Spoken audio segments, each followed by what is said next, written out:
Welcome, everyone. I'm Brian Caldwell, and we're back with another episode of our 5x5 podcast with CompStak. Today's guest is Adam Collins.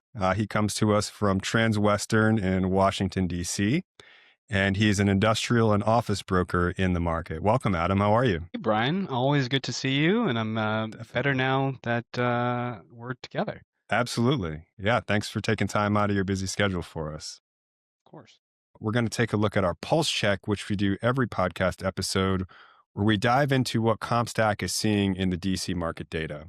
Starting with DOGE, according to CompStak's analysis of DOGE website data, a staggering 1/3 or 33% of all DOGE-related federal lease terminations nationwide by square footage were concentrated in the DC market. The second largest state market following DC is California at just 6%. In terms of rent performance and recovery, according to our CompStak Gateway Office Market Recovery Rankings from mid-2025, DC ranks 9th out of 10 major markets for rent recovery since 2019, classified as lagging in both Class A and B and C space, showing declining effective rents. In terms of concessions, CompStak data reveals downtown DC tenants now receive free rent for 16% of their lease term as of 2025. That's the highest share among all gateway markets, tracking up dramatically from previous years.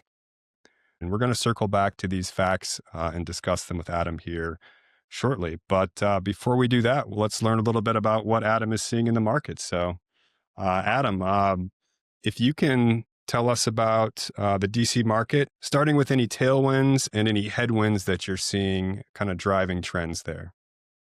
Yeah, well, you mentioned it right off the top with DOGE, and that's obviously been a huge player in our market. But it starts with not necessarily just DOGE, but it's, unstable funding for a lot of the office tenants here.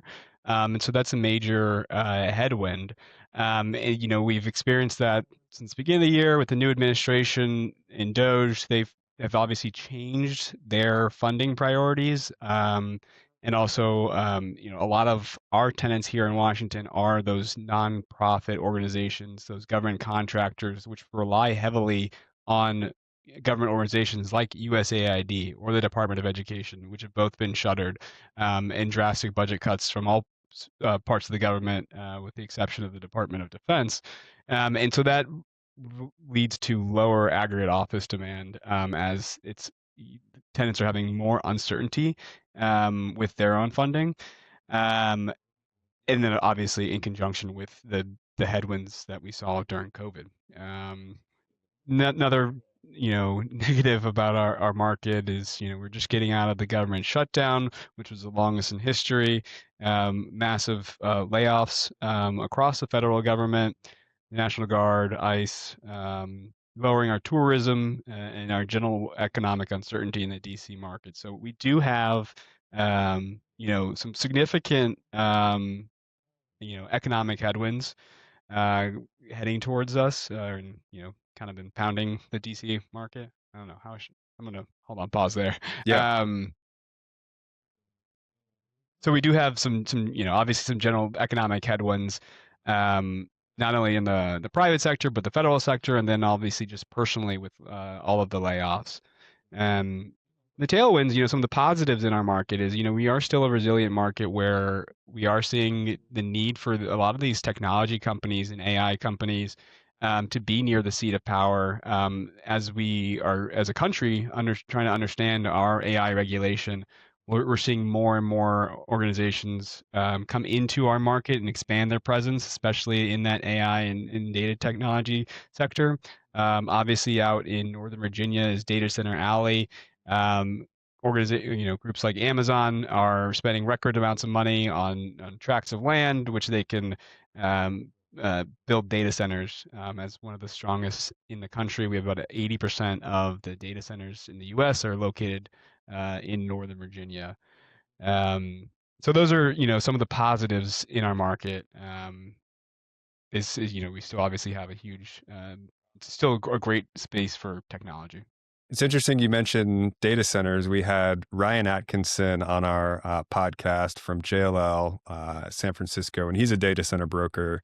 And we touched on the concentration of availability of power in the DMV area. That it was the highest in there. I think they have 8 regions that they define, and the Mid Atlantic and Central Virginia DMV area is the highest in terms of data center capacity. So, yeah, that should be an interesting trend to watch. And on that note, why don't you kind of give us your outlook, maybe short term over the next year, and then a longer term beyond that, if you can. I know things are kind of up in the air, and there's a lot of uncertainty nowadays. But what are you feeling and seeing? Yeah, so I think the national office markets will continue to rebound slightly. As the lending environment gets more friendly, as we see interest rates may potentially drop. We've seen lenders are getting more open to refinancing and financing new acquisition for office space. And those new buyers now have a lower basis, which means that they can get more tenant-friendly deals done. Which so I think that we'll see a more active office market across the country in the next 12 to 24 months. I don't know how much that will impact us here locally in DC. I still think that there is uncertainty in our market and will continue to be. I would say locally here, finding the best available space will become harder, more difficult, and more expensive as is all of our demand locally is concentrated in those white shoe law firms, the trophy quality space. That's got a great demand for it. Unfortunately, there's not really much of that space being built in DC.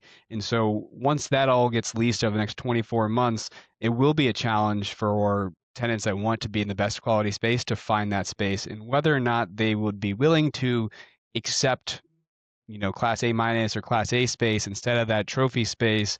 Will be interesting to see what their decisions are. Will they still find as much need in the office if they can't get all of the amenities and the location, the views, and all the benefits of having a trophy office?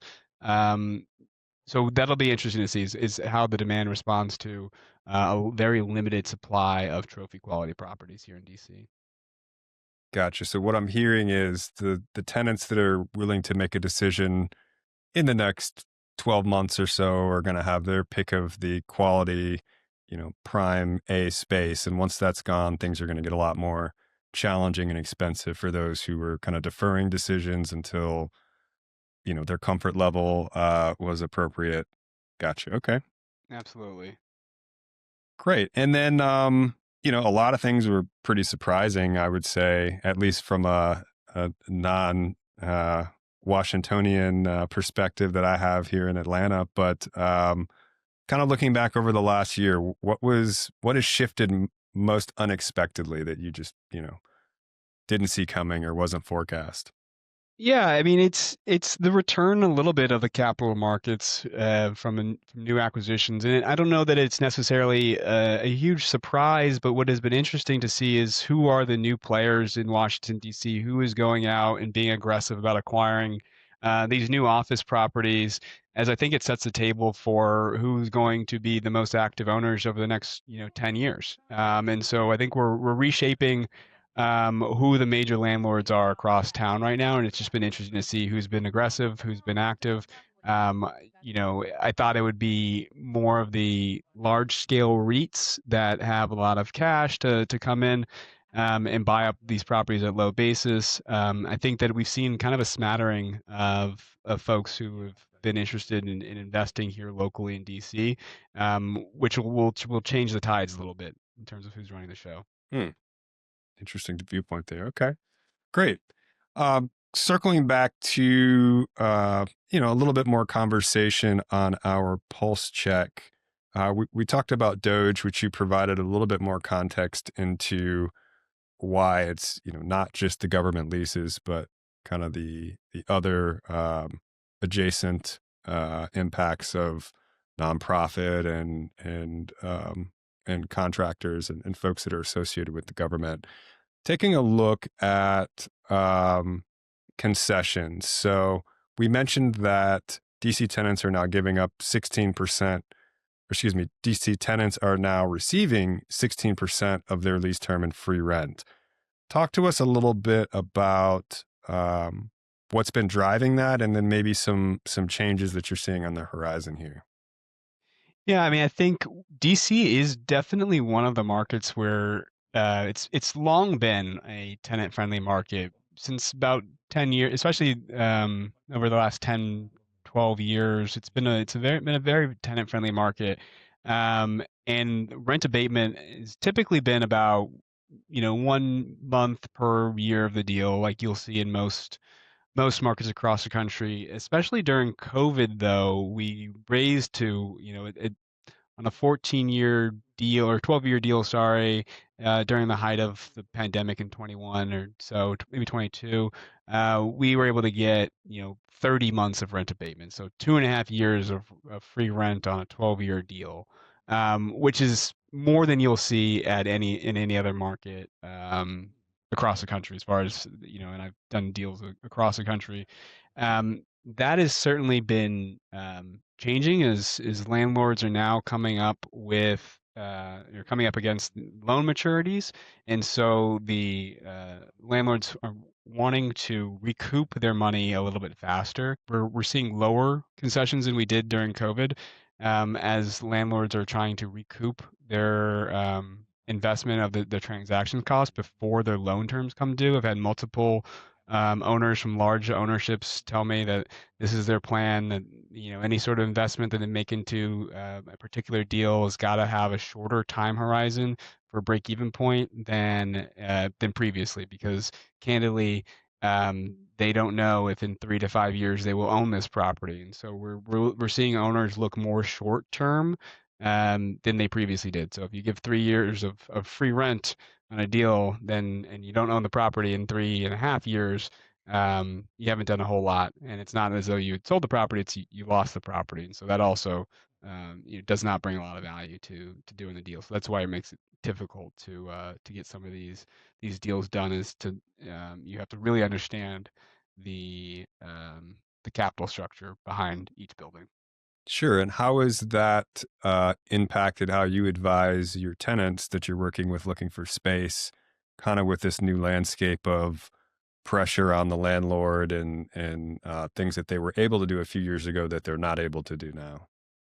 Yeah, it's become a conversation. And when, I'll give you an example of a deal we were negotiating where the landlord had agreed to build in some new amenities for my client, or for the new building amenities in general, a new conference facility, upgraded fitness facility, and a renovated roof. And when push came to shove, and we tried to get those promises in the lease, we were able to uncover that those plans weren't as firm as we had hoped. And so, and it turns out that the lender actually was about to take back the building. The landlord uh, could not actually perform on the lease. Mm. And so it's become one of those topics where you have to ask the question, you have to ask probing questions. When is the loan due? How much is due? And you take a look at the building itself. And in our market is relatively small, so we share information amongst brokers in terms of who's able to perform, who's not. And then when you start to ask those questions and start to get those guarantees put into the lease, you're able to really sniff out if the landlord's able to perform or not.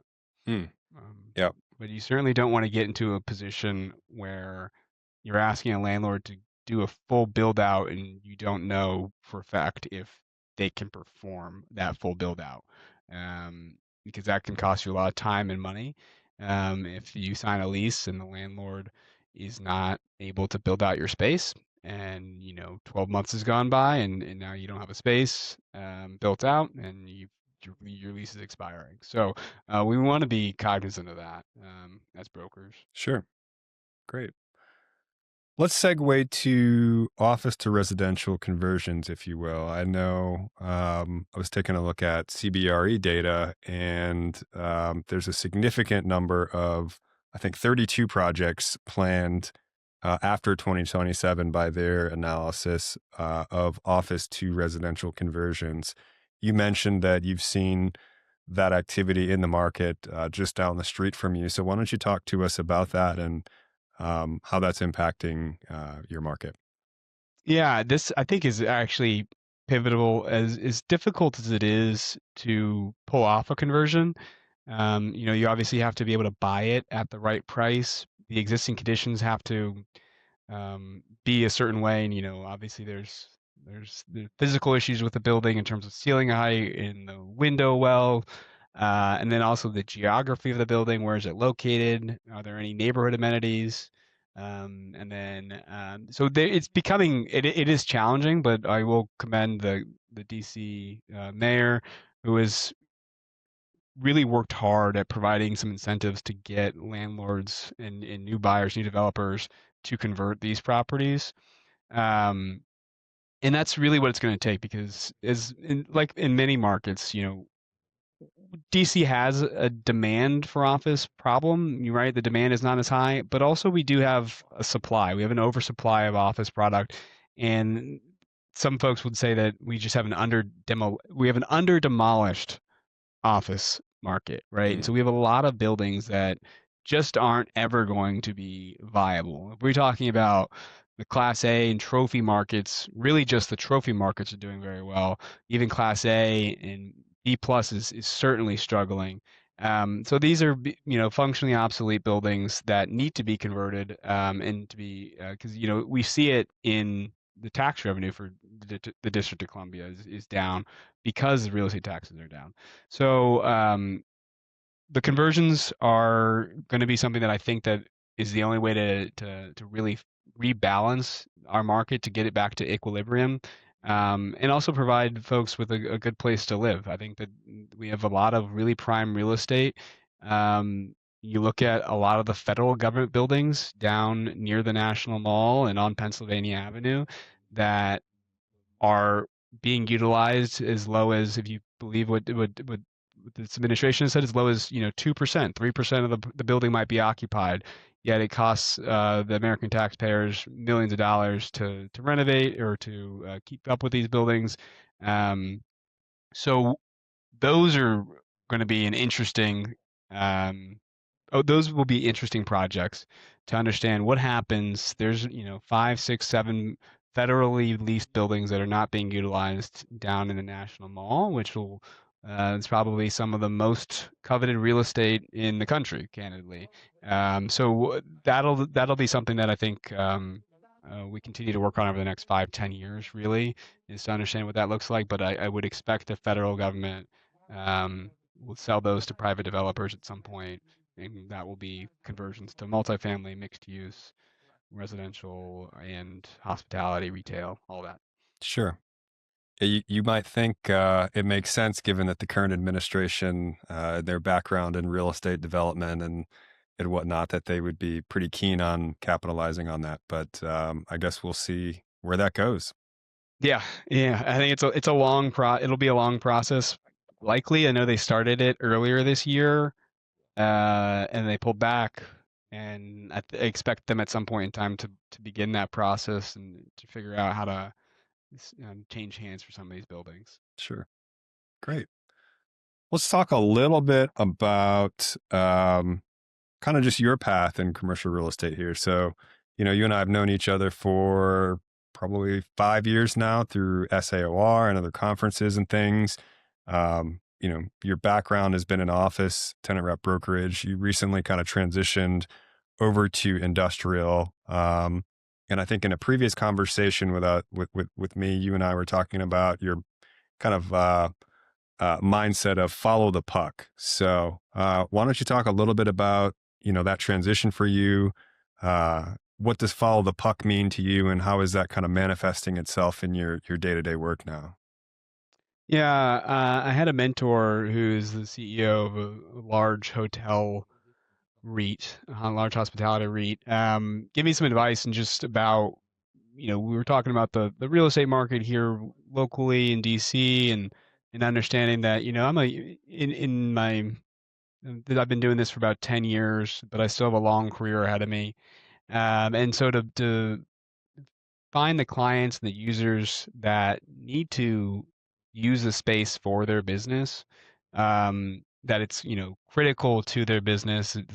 Some would say it's mission critical, right, to their business to have a piece of real estate, and helping them maximize that piece of real estate is what I'm focused on now. And so that's led me to a more of an industrial track, right? If you think about a distribution center, a 3PL, or manufacturing warehouse, even as I've done sports facilities and all sorts of industrial users, that they need that to be their business, right? And so the velocity here in our market is much faster, much higher than an office, where there's still hesitation on the exact need for the office, how much space they need, is it germane to their culture?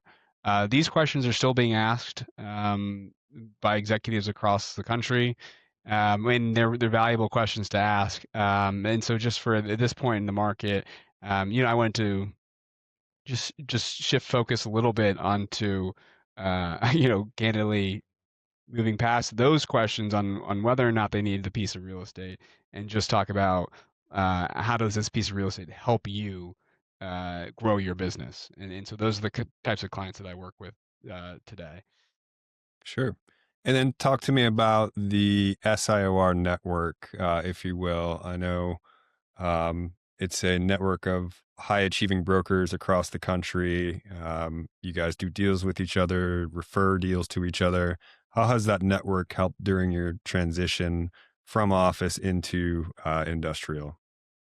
I mean, the network has been invaluable. I joined SIOR about 6 years ago or so, and to be able to speak with not only brokers but developers from across the world, who are in different markets, but they all have a unique point of view, and to kind of collectively put that all together, right? You were able to get a really good understanding and a really good picture of the real estate market, which only helps you and your clients succeed and understand where the trends are going, and understand, how to make more money, and understand, how to better protect your clients. And so that's been super helpful. And to be able to see, just for me personally, that there are really productive brokers who do it, who operate their business in a completely different way than the way I operate my business, and a completely different way from the way that they operate their business. And so, or in each person operates their business a completely different way. And so you just see that there are ways to make money in this business, and you don't have to be a jerk about it. You don't have to you don't have to focus on one thing. You don't have to focus on the other. I've seen brokers from across the world have great careers, and they all have done it in their own way. And so that really gives you the confidence, or gives me the confidence as a younger broker. When I was a younger broker, I'm still felt fairly young, to go about this thing in my own way. And I know that I've got the support of these guys and gals across the world, that I can pick up the phone and call and ask them if I have questions. And also gives me the opportunity to share what I know, and how I've done things over here. And so sometimes you need that mouth, that voice, right? Yep. Gotcha. Great. Yeah. Sounds invaluable for you. And lastly, before we jump off, I was just curious if there's any deals that you've signed recently that were interesting story, or maybe a complicated path, or just compelling to our audience, that you'd love to share with us. Yeah, I just wrapped up a deal yesterday. We just got it signed. We negotiated the lease agreement, the lease document, for 12 months. And we obviously have been working with the client for about that's 6 months before that. So it's been a long process. Government funding um, was a part of it at one point, and which is why it took so long. But this will be an entertainment space, a venue for a local nonprofit, but more importantly, it will be an activation for this landlord who is trying to activate a new submarket in Washington, D.C., or, growing submarket in D.C. and their buildings and tries to get people into their space. And so we were able to negotiate a really awesome deal that is, significantly below market, yet still keeping concessions high. And that was just about finding the opportunity. That was about matchmaking, right? A developer delivering a new building that needed to have an arts related tenant. I had an arts related client that needed to have a space at below market rent, and we were able to marry them together, and get it executed yesterday, actually. Nice. Congratulations. It's a nice pre-Thanksgiving win you got there. Absolutely. Yeah. Great. It's a long time coming. Awesome. Thanks for being with us today. Enjoyed your insights and conversation as always, and I look forward to seeing you on the conference trail here sometime soon. We'll see you soon, Brian. Definitely. Appreciate it. You take care.